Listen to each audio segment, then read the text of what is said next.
Welcome to Talking with Kevin Son, where truth meets real. We talk life, love, and purpose.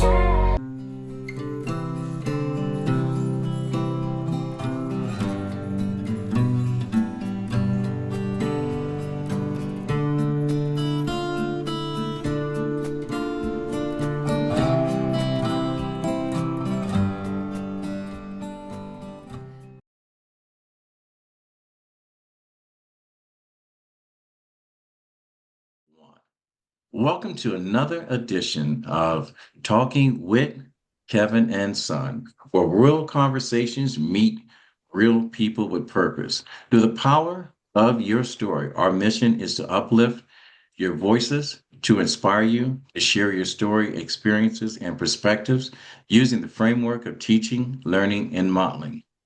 Our purpose is very simple. I've done this ever since I was in eighth grade. Hope, helping other people every single day. Hi, my name is Kevin McLemore. I am your show host, and welcome to Talking Wit WIT Kevin and Son. Now, this episode is brought to you by RMK Productions and the 10 United Podcast Network, where your stories create connections and your purpose fuels progress. Today, our featured guest is Miss or Miss, I'll find out when we get on the show, Ruth Elliot. She is someone that has proved that purpose never expires and impact has no age limits. Now, Ruth is resilient, she's compassionate, she's unapologetically authentic. We like to say when she tells her truth, she tells it with grace and sometimes with a little smile to let you know. She's all about to teaching you something whether you ask for it or not. Ruth brings wisdom, warmth, and just enough humor to keep us honest. Today, through Ruth's truth, I like the way I said that, Ruth's truth. I'm going to ask if I can call her Ruthie earlier on the show. You will learn how to stop being the victim. So, without further ado, let me welcome my very special guest and good friend, Miss Ruth Elliot. How you doing, Ruth? Thank you so much, Kevin. I am doing great and even better getting a chance to talk to you. That's wonderful. Thank you so much. Well, this is such a joy to be here. All right, Ruth. I'm a Southern boy. My parents always ask for permission. I know off camera, I've acknowledged you as Ruthie instead of Yeah. Ruth Elliot. How would you Mhm. like me to address you on the show? Well, I actually love to be called Ruthie because that's what they called me as a kid. And then once I started, working in being an adult, and I they'd always call me Ruth, and I always felt so like officially and sort of something. It sounded kind of like too fancy, so I just prefer Ruthie. All right, Ruthie. I'm going to call you Ruthie. Now that you give me Okay. permission. And the other thing is, I hate interviewing or having conversations with adults. It's just boring. All they talk about is how much money they want to make and this and that, whatever. They don't talk about any real good stuff. So we're going to find the inner child in you. We're going to peel Oh. back the layers of your life. And imagine me taking a layer off a banana, and we're going to go back and find out where your journey began. Before you became Ruth Elliott, Hmm. before you started talking about how to stop being a victim. Hmm. Tell us a little bit about how you grew up and where you came from. Oh, that's great. That's a great question. I actually was born in California, and my dad got a job in Texas when I was 2 years old. Well, he and my mom were both from New York City, and they're both kind of like, super smart people, very intellectual, very progressive. And so going to Texas was kind of like a different environment altogether. But I learned to have a Southern accent. And we lived in Houston for like 9 years. And then my parents divorced. And when they divorced, I remember, well, my mother decided she would move back to New York City, where she was from. And we were walking down the street getting ready to move pretty soon. And everybody in Texas is so polite, you know.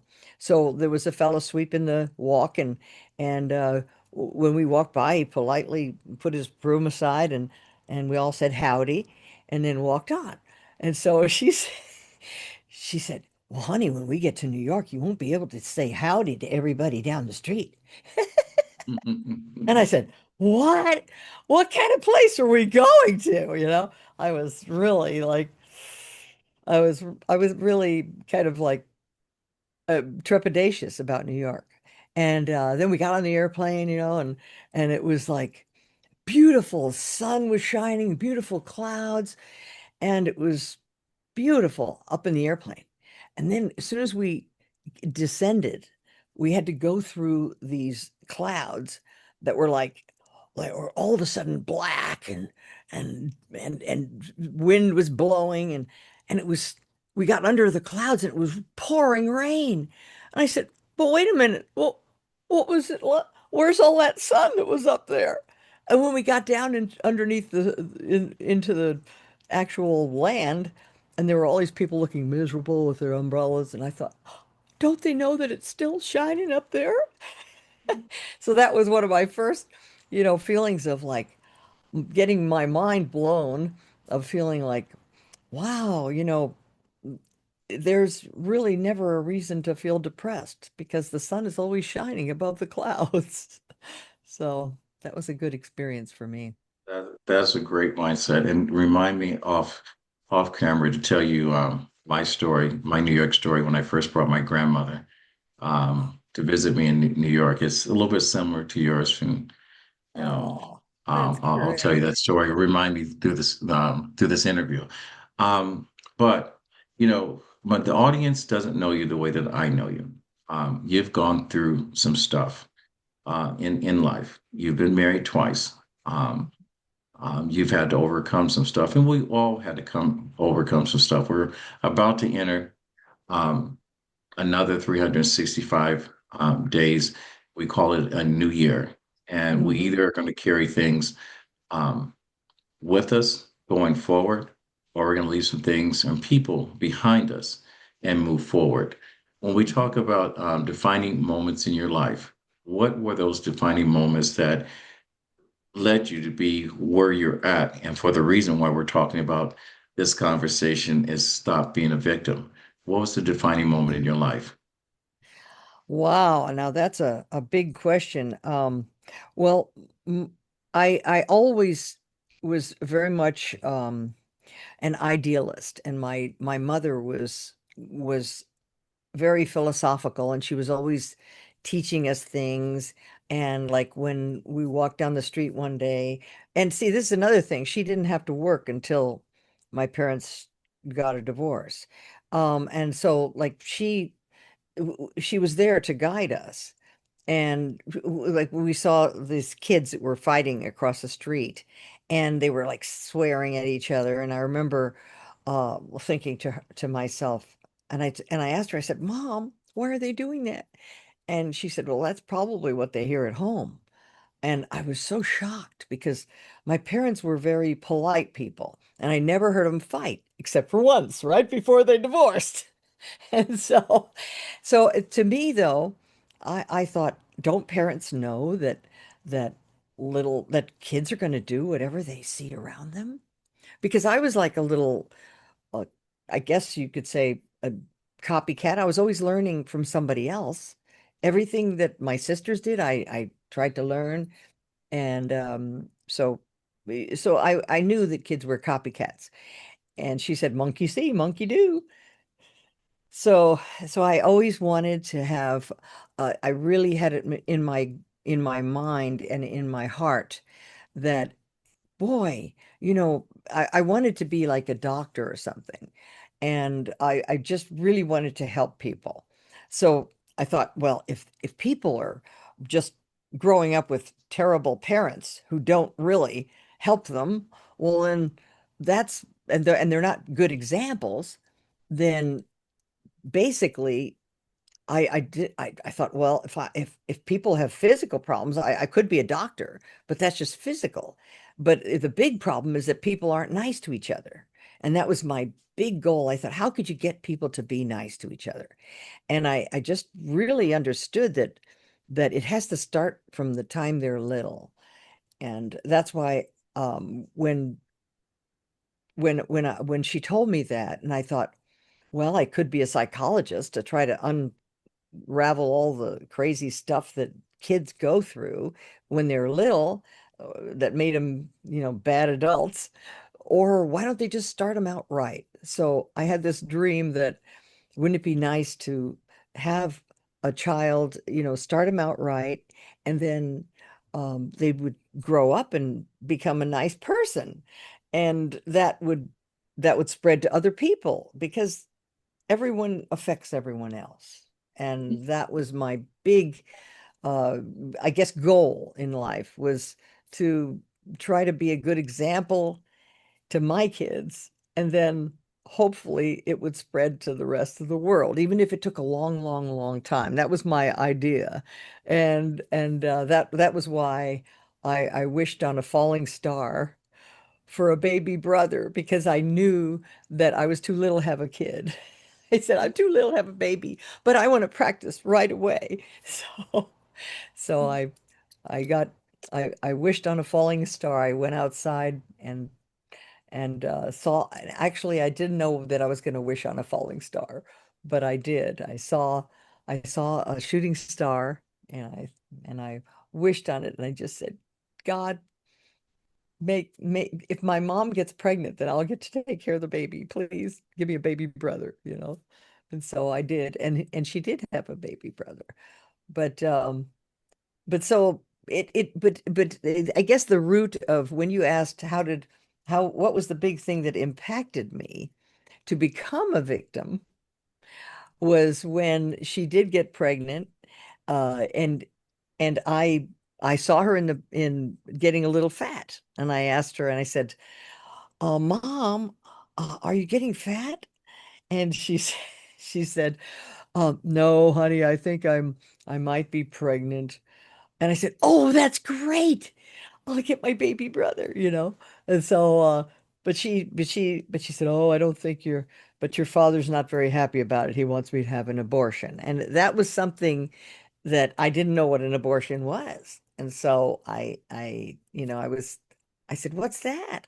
And she said, well, that's when they take the baby out. Now, my little baby brother that I wished on a falling star for, you know, uh, you don't do that, Mom. You can't do that. And I cried and cried. And she said, oh, don't worry, honey. I'm not going to do that. Now, she should never have told me that in the first place because it was totally devastating to me. And it was probably, the biggest, what they say, the core wound. It was the Mhm. biggest core wound in my life because I wanted, in my innocence, to me, a baby was represented something wonderful that was going to be good. So then she said, I'm not going to do it because I love kids. And besides, it's against the law. In 1955, it was against the law. Mhm. And then she said, but, and, and I really love kids. And she said, but it wasn't she said, because it wasn't because it's not because of you, honey. Because she said, I'm not going to do it. She said, um, uh, and besides, I didn't do it when he wanted me to do it to you and your sister. And I thought, oh, my father wanted me to be taken out. So that just crushed me because I loved my father and I thought he loved me. And of course, he did love me. Once I was born, he couldn't resist. Little babies are so cute. I think that God makes babies cute so that we don't mind all the hard work. Yeah. It's just the way it is, right? So Well, she we decided to not have it. And yes. well we do know that wishes do come true when you work on them. So Mhm. you come from a family of how many children in your immediate family, your mother's Well, family?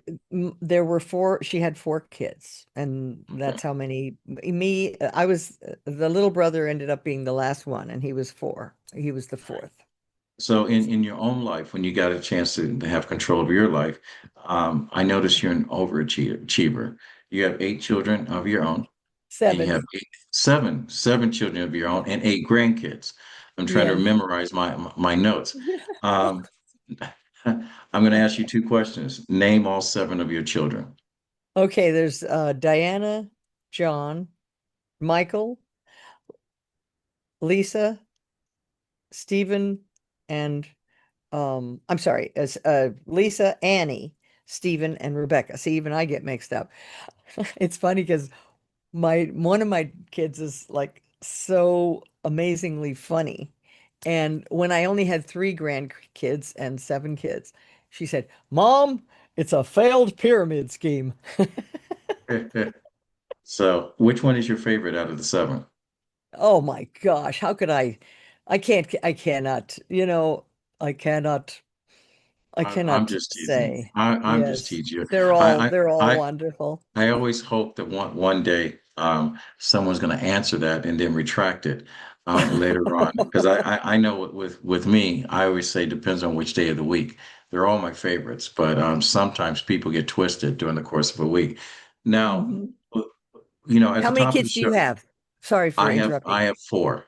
I have four, You have two four. boys, two girls. Yeah, I come from a Oh. large family, large Catholic family. I don't know the dynamics of what decisions my parents made during the process, but I do know my father was in the military. And so yeah, I think every Mm. time that when he came home to visit, he left with my mother with something special. So I'll just leave it at that, leave that up to my parents to discuss. But Yeah. um, the key portion of the reason why we're even talking about this is we all have lessons through life's challenges that we learn. We Mhm. all are going through a transition at some point, and many of us are going into the 2026 year, going through some transition. Many Mhm. people, and I've had in my personal life and had ongoing conversations within the last 7 to 8 days, both before the holiday, during the holiday, and upcoming the new year, that they've overcome some loss. I have Mhm. family members that are speaking to each other, so these are challenges. Mhm. How do you stop? How do you stop? And what Mhm. advice you would give to people going forward of not becoming a victim? What are the Okay. lessons? Well, this is where I kind of had to wrap up that last conversation about my mom, because when she said it wasn't because of you, honey, that your dad didn't want you. It was because of the $350 it was going to cost the hospital at that. That was cheap in those days. Um, but and I thought, what? You mean money is more important than me? So at that moment, it was like a pivotal moment in my life when I thought, oh my God, if you're not, if you're inconvenient or if you're not useful, if it costs too much money, if in any way, if you're in the way, they can get rid of you. So that at that moment, I thought, I've got to be useful, I've got to be helpful, and I can't ever be a bother. So I sort of like my my determination to be helpful and never needy. It's sort of like that's where it was cemented. It was basically stabbed that, stake in the ground that made me decide that I was going to have to be somebody who helped all the time. So that's how it started. That I be and when I used to hear like the Lord's Prayer, when they'd say, um, oh, when the Lord is my shepherd. The Lord is my shepherd, I shall not want. Nobody explained to me that the word want meant poverty. Because God is taking care of me, I'll never be poor. I'll always be protected and taken care of. Nobody explained that to me. I thought, oh, I'm not supposed to want anything. Oh, okay, I won't want anything. So I forced myself to become a victim. I forced myself to be nobody who ever needed anything when I was young. And I went through my entire, like that was my modus operandi. Oh, if somebody needs something and I have it, you take it. So like self-sacrifice was, and also I'm a Pisces, which my older sister was an astrologer, and she would say that, oh, Pisces, the dustbin of the emotions. Okay. Well, that meant because I was very sensitive. You know, if I'd see a dead sock in the road, I'd start to cry because I think it was a squirrel or something. So, but anyway, so I that was me, this big softy who just like, heart on her sleeve, for everybody else. Everybody else's heart was on her sleeve. So, but anyway, but so that's what happened. I became a doormat, and that, a smiling doormat because I thought that was my job. Otherwise, they might kill me. And that's the childlike part of me. That was the inner part of me that was uh, basically thinking that was my survival mechanism.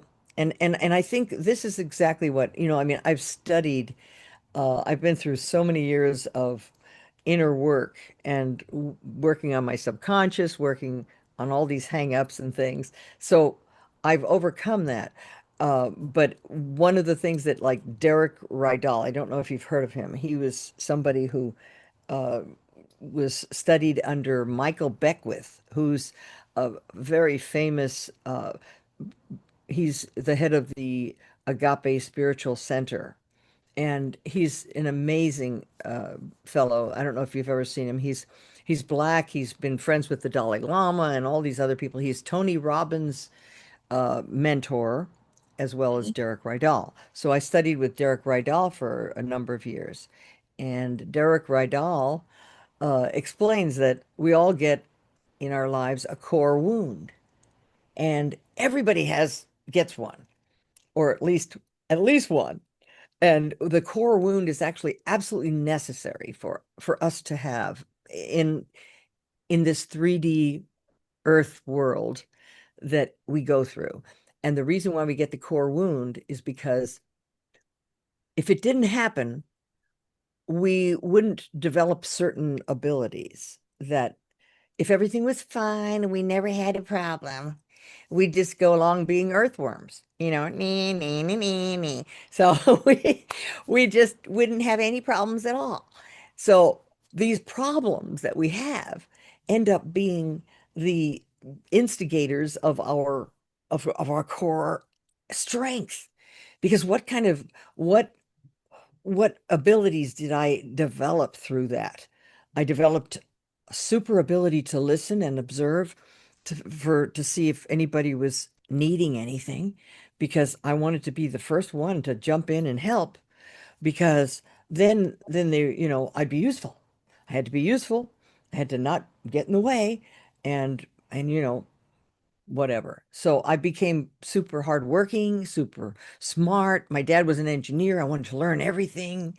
I learned all about science and animals and people and psychology and music. And so it made me have a motivation to learn. Otherwise, I mean, when I think about it, I don't know what motivated you to learn. Do you recall the biggest motivations of what? Yeah, I was just about to ask you what your core wound was, and I will tell you mine. I had an eighth grade teacher, Miss Bartholomew, that told me that I was going to amount to nothing more than a janitor. And I was devastated. I was a little bit of a class clown when I was in school. And I always say to people is that when you've got someone that claims to be a futurist and they have no future of their own, sometimes they're opening up a pathway for you to follow, or they are giving you permission to create your own pathway for everyone else to follow. And when I told my grandfather what she had said, my grandfather said, in the event that it is true, he says, own the company. There's nothing wrong with being a janitor as long as you own the company. And so that's enough about me. So what was the single core wound that you had that you touched upon? And you probably have many more after that because I think our whys are also defined in different seasons of our life. But let's start with the first season. What was your core wound? Well, the first one was when my mother told me that my dad wanted me to be an abortion. And that's that's what started me to feel as though I had to have a right. I had to be contributing, or I had to be useful, or the world didn't care or didn't need you, you know? And so, but I mean, I always was, wanting, wanting to be a mom, but, uh, but then, there were other core wounds, I guess. Um, I always, my sisters used to always try to tell me to shut up. Every time I'd want to sing, I'd walk in and say, "That's my song. You can't sing it." And so stuff like that. But having brothers and sisters, you had brothers or sisters, or I you have had, plenty of brothers and sisters. I have my own there you band. go. Well, at least you sang together. That's wonderful. Yes. But Let, anyway, let me let me ask you this, yeah. because a lot of times when people um claim to know more about you than you know about yourself, Mm, sometimes people's conversations and their words, and I always say words are powerful. They're build you up or they tear you down. How did you prevent that conversation of not wanting to be wanted and turn that into the person that you are today? When I talked about mm, being resilient hmm earlier on, it's like we make a decision in order to be tougher. Sometimes that toughness is a facade, it's a distraction from what we're actually trying not to face. There was a quote that I remember. It says, "Purpose does not ask for your permission. It is just waiting for your obedience." How mm, did you, all right, hmm was Well, it a distraction? Go ahead. mhm. One way that, because I really, and when I had when I wished on the falling star for my little brother, uh, I wanted a little brother so that I could practice on being a mom, because, Mhm, and I did it. And I thought, when you're a mom, you have to be strong. You have to wake up in the middle of the night.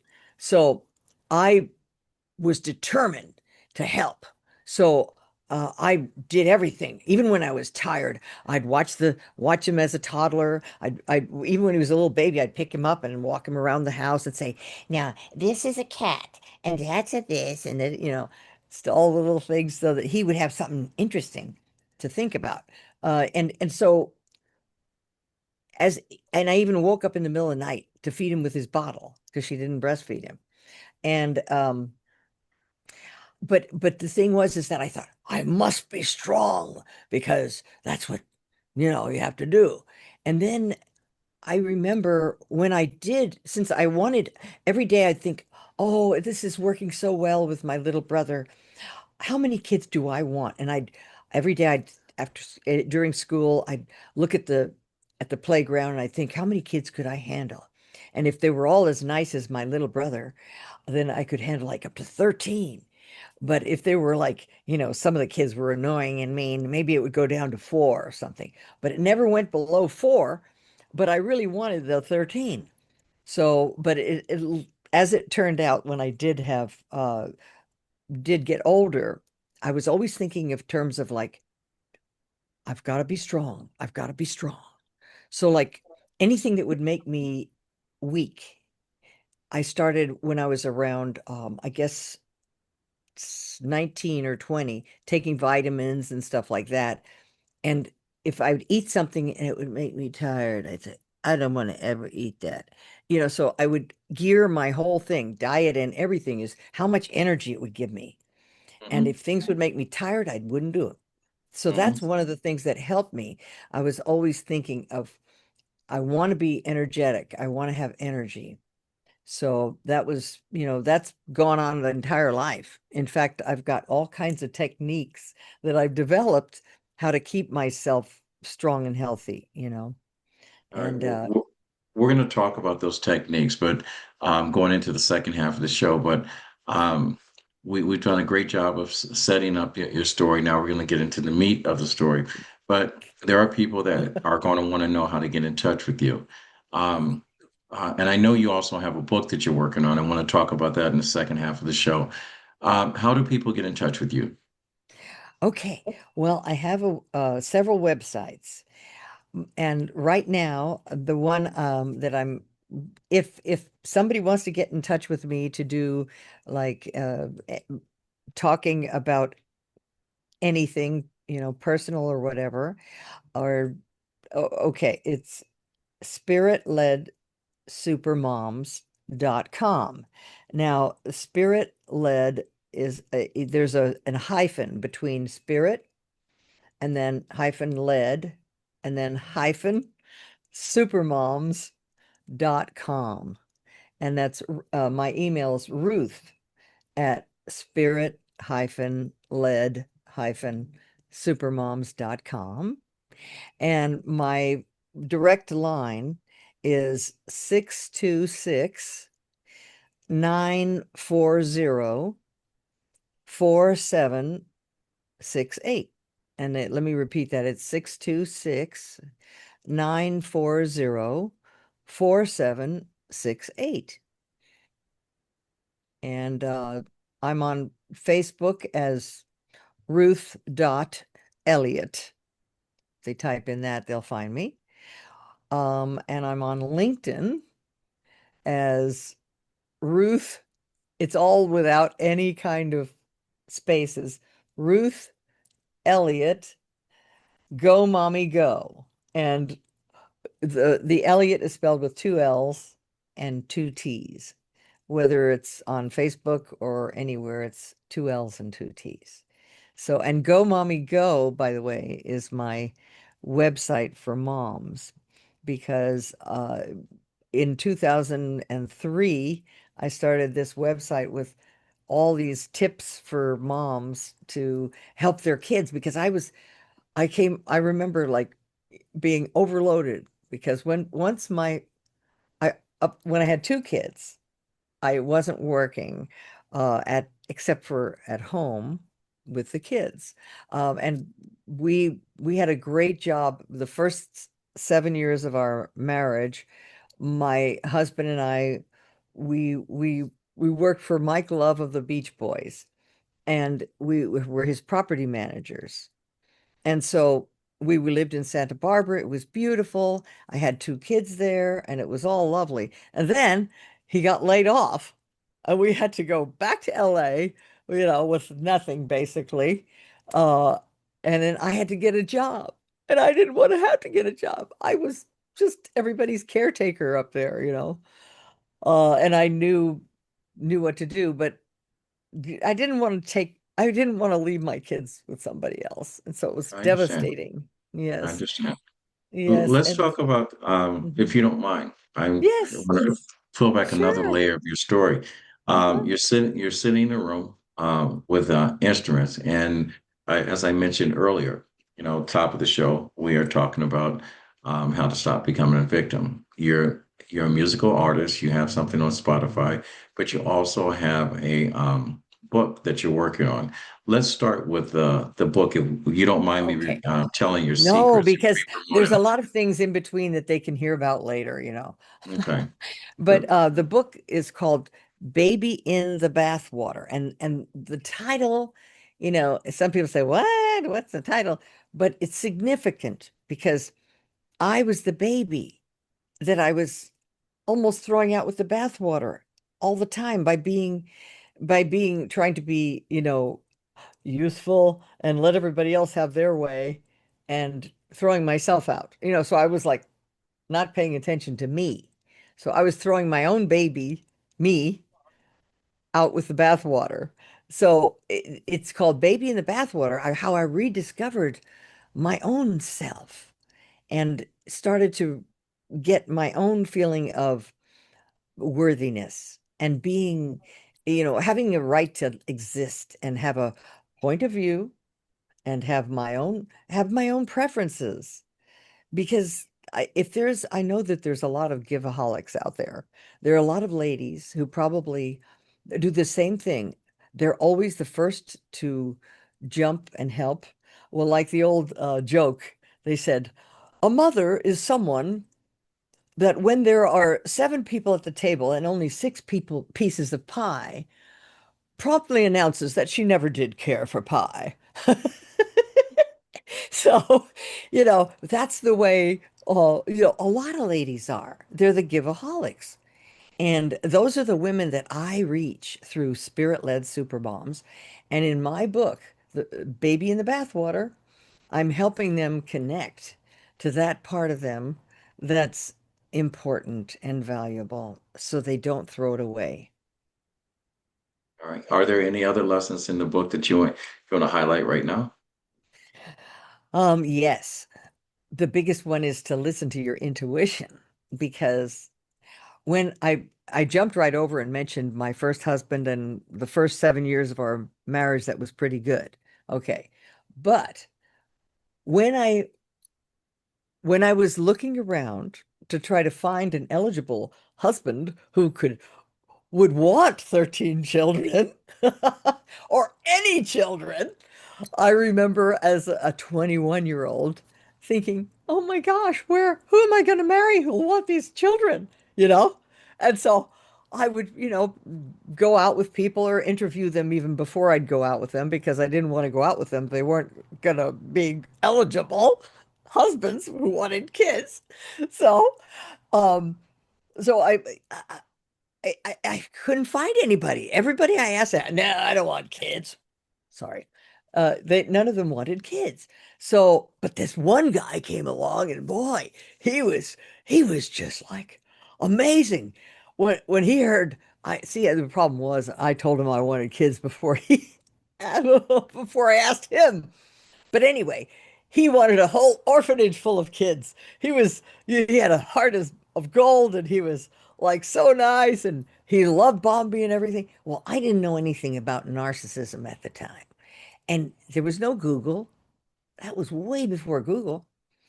And so I I didn't know. I just didn't, I was ignorant. The word ignorance means you don't know any better. It doesn't mean you're stupid. And I was ignorant of the fact that there are predators and people who are that pretend to be nice. He was a great salesman. And so at any rate, so when we got together and he convinced me to get married right away. He didn't want to wait. Why waste time? You know? And so I felt I had to. But what the message that I wanted to give these ladies is listen to your intuition because my intuition was screaming at me in several different points. It's like all of a sudden, it's like your body goes, something says, doesn't feel right. I don't know why.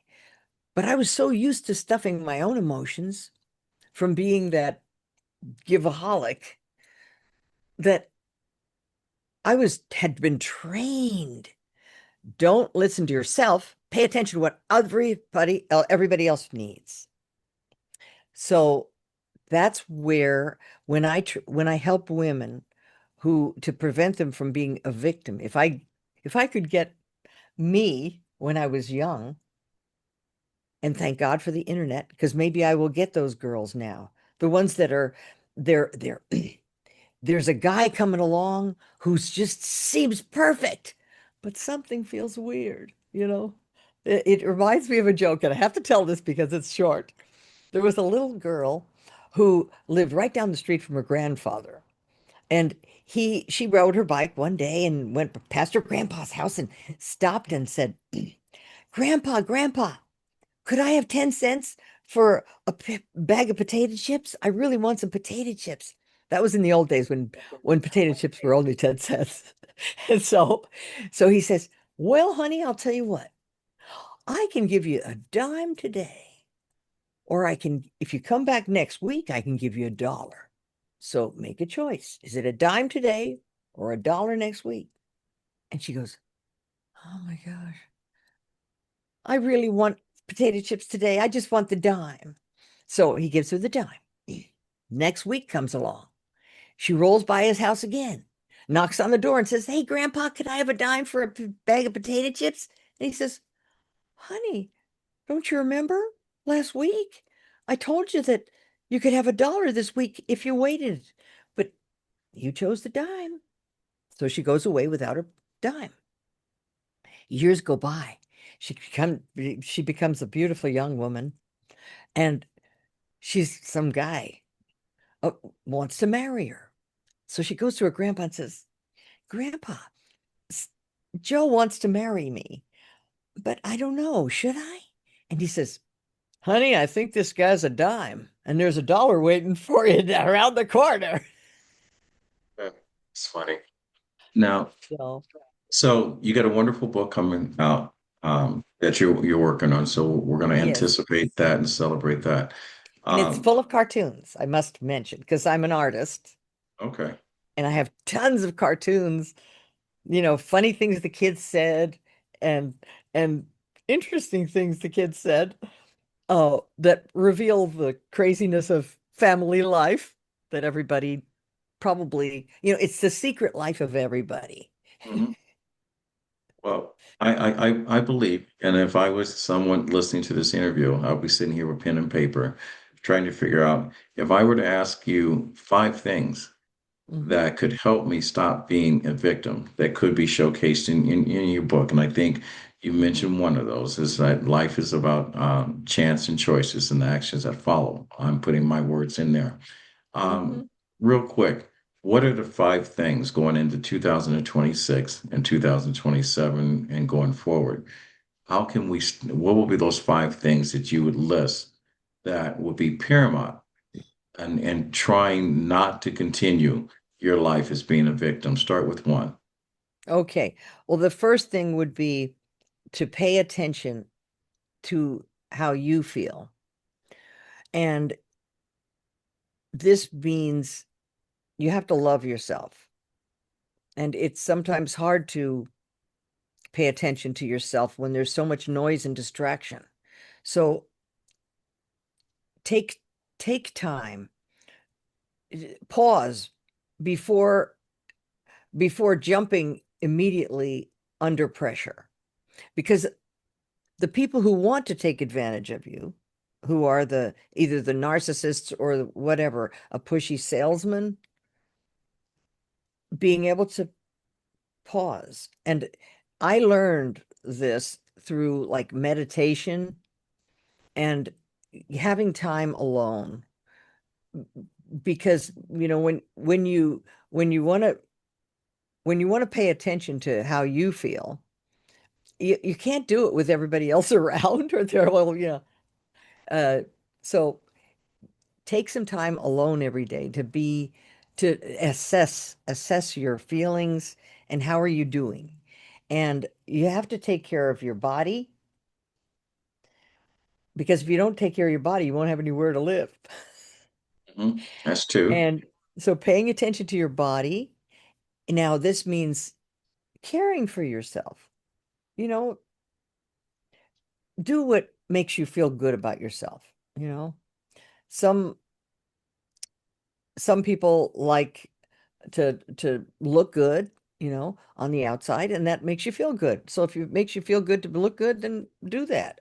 But you have to feel good on the inside. So you have to take good care of your body, and then take good care of your mind, because the thoughts that you allow into you, in fact, it's kind of like whatever thoughts we allow in our head are going to impact how we feel too.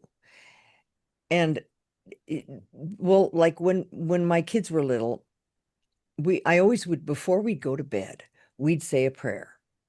And I'd pray that God would send his angels to stand at the door of our minds and only allow those thoughts in that were what he wanted, what God wanted, Mhm. so that we could have peace and the joy of the Lord, because the joy of the Lord is our strength. And if somebody doesn't have any kind of, uh, I guess, spiritual upbringing, if there's so many ways that we can connect to God, through nature. A lot of people if they want to read spiritual stuff or whatever. But at any rate, so our mind is really important to to cleanse our minds. So our body, our mind, we have to keep ourselves clean of the world, because especially now, this world is just totally will overtake you. And one of the wonderful things I'm thankful for is that I don't watch TV. And all the news I need to hear about, I'll see it on Facebook. My friends will tell me, somebody will tell me. And so I don't listen to the news. I'm sorry, I keep touching the microphone. I don't listen to the news. But anyway, so what you put in your mind. So what you put in your body is important, what you put in your mind, and your heart. You have to protect your heart.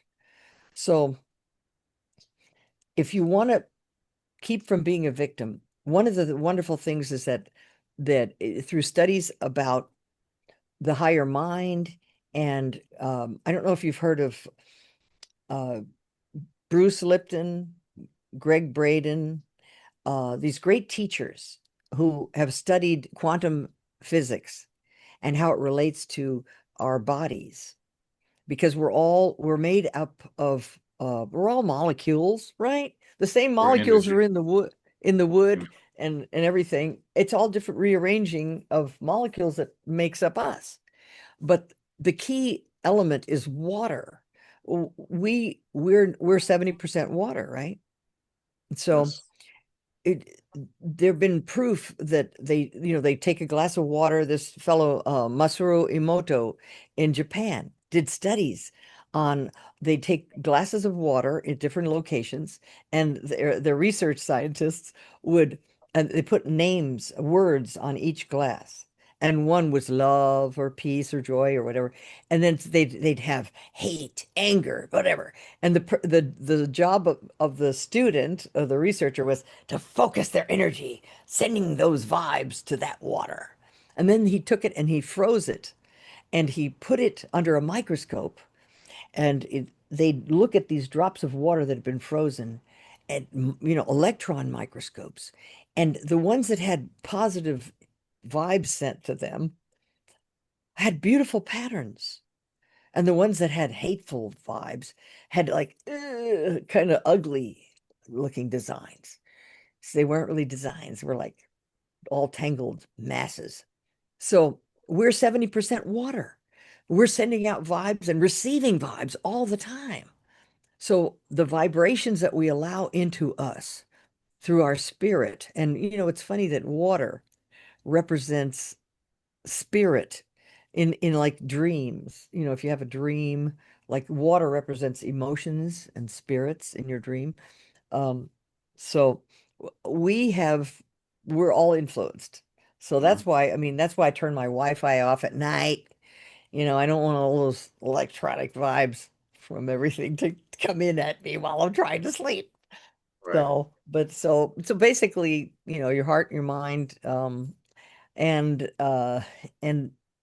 and your body, and let's see what else, and your spirit. You got to take care of basically paying attention to the fact that how you feel is so important. I mean, uh, if if we don't take care of how we feel and who we are, then we're going to walk around and be full of those vibes that are not fun. And then Right. wherever we go, we're going to influence everybody else. So if we want peace on earth, it's the same thing that Gandhi said, be the change that you want to see in the world, right? Right. So it starts with us. And if we want to protect ourselves from being a victim, that is so important. Pay attention to how you feel. Is somebody trying to pressure you? And okay, the biggest thing, if once you're paying attention to yourself, then being aware of what's out there that can hurt you. because it's not good enough just to be a Pollyanna. When I was a Right. kid, I had this like kind of like feeling of like, oh, everything's wonderful, love will conquer all. And I was kind of like uh thinking that no matter where I went, God was going to protect me and I'd be fine.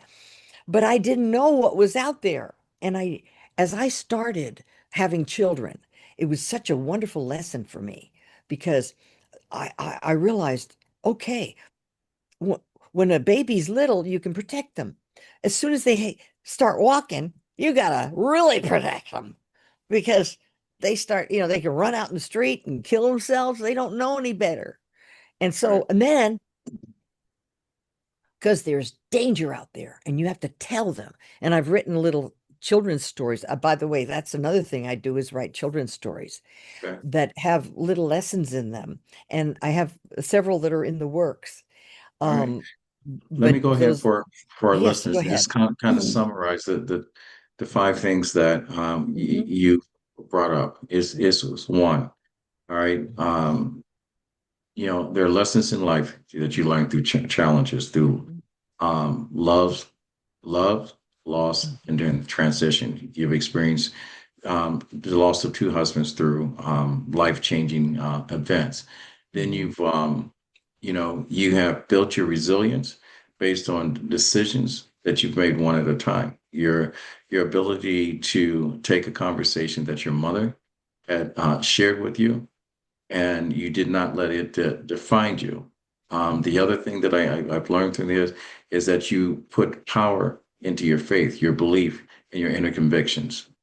Um, and then leaning with compassion as you went through difficult spaces in your life and finding purpose and unexpected lessons. If I can summarize all of that together, your story does not need perfection, but your story is very powerful in the way that you deliver it, and you can tell by the way that you share your story that one, you love being a child, you love your children, you found life within the two companions that you have lost, and you didn't stop living once you hit that valley in your life. Most people that have lost two husbands through life circumstances would have never came out of the valley, which you did. And when I talk about conviction and power in your story, you know, um, growth always begins the moment um, comfort ends or being uncomfortable ends.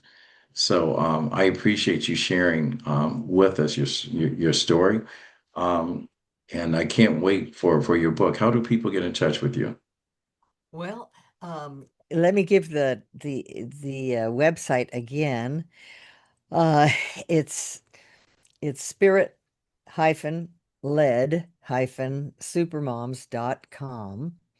And then my email, Ruth at spirit hyphen led led hyphen supermoms.com. And my phone number is 626-940-4768. That's 626-940-4768. And on there, you'll find out that I have other resources, other websites, like mygomommygo.com for tips for moms when their kids are little, tips for moms to help with like character development and behavior. And and then also the fact that I run a nonprofit that helps. I actually am not running the nonprofit any longer. I founded a nonprofit that helps bring art back to the schools. And right now our website's down. So, but all those resources that help kids are also on there, and it'll be good. And then babyinthebathwater.com. That's the name of my book. So Baby in the Bathwater. When you go there now, it says coming soon, but it's going to have more information as it actually launches. Well, I hope when you're ready to do the pre-launch that you'll come back and we can showcase and peel back some of the layers of that book. I always want to make sure because I hate as a podcaster and listening to other podcasts is that I hate when guests leave the show and they always talk about, I wish you could have asked this, I wish I could have said this, or I forgot to say this. I don't want to leave any meat on the bone. Is there anything that you would like to share with our audience that I have may have missed? Oh, well, the one last thing I'd like to leave with you is the positive thing that when, even though my first marriage had a lot of problems because those red flags that I got earlier in life that I didn't listen to, they were warning me against the fact that there would be 39 years with this first husband that were difficult because he was like Dr. Jekyll and Mr. Hyde.